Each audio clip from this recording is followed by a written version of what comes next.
అబ్బబ్బబ్బబ్బా! గొడవలు పెట్టకుండా అస్సలు ఉండలేడండి మన 'బిగ్ బాస్'. ఆల్రెడీ మనకు తెలిసిందేగా కుకింగ్ కోసం కేవలం 14 గంటలు మాత్రమే ఇచ్చారు. మరి ఇద్దరు క్లాన్ మధ్య పెద్దగా గొడవలొస్తాయని అనుకుంటే వాళ్ళేమో కలిసిమెలిసి ఫుడ్ చేసుకుంటున్నారు. మీ క్లాన్‌కి మేము వండి పెడతాం. మా క్లాన్‌కి మీరు వండి పెట్టండి. ఎప్పుడు ఖాళీ ఉంటే అప్పుడు చేసుకుందాం. కేవలం 14 గంటలే కదా అనేసి 'బిగ్ బాస్' అయితే ఇంకో ట్విస్ట్ తీసుకొచ్చేసారండి గొడవలు పెట్టడానికి. ఏ క్లాన్ ఫుడ్ వాళ్ళే వండుకోవాలి. పైగా ప్రతి క్లాన్‌లో వాళ్ళు ఫుడ్ వండేటప్పుడు కేవలం ఆ క్లాన్‌లో నుంచి ముగ్గురు మాత్రమే ఉండాలి. మిగతా ఎక్కువ మంది ఉండకూడదు. కట్ చేసే సమయం గూడా కౌంట్ అవుతది అని జెప్పన్నారు. ఈ ఈ ఈ డెసిషన్ చెప్పగానే మన అభయ్ గారైతే పెద్దగా సీరియస్ అయిపోయారండి.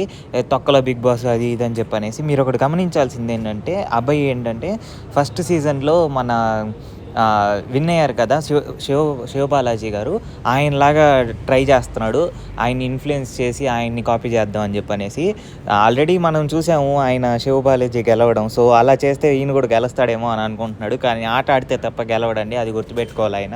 ఇంకోటేంటంటే సెకండ్ గేమ్ అయితే ఇచ్చారండి. ఈ గేమ్ ఎందుకంటే గుడ్లు సంపాదించడానికి.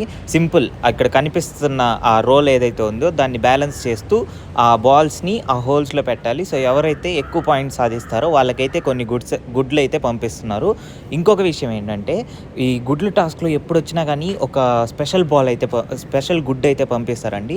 ఆ గుడ్ ఎవరి దగ్గరైతే ఉంటదో వాళ్ళకి చాలా బెనిఫిట్స్ వచ్చే అవకాశం ఉంది. చూద్దాం మరి ఎవరి దగ్గరికి రెడ్ కలర్ గుడ్ ఎళ్తుందో చూద్దాం. మరిన్ని 'బిగ్ బాస్' అప్డేట్స్ కోసం మన ఛానెల్‌నైతే సబ్స్క్రైబ్ చేసుకోండి. Subscribe to Telugu tax.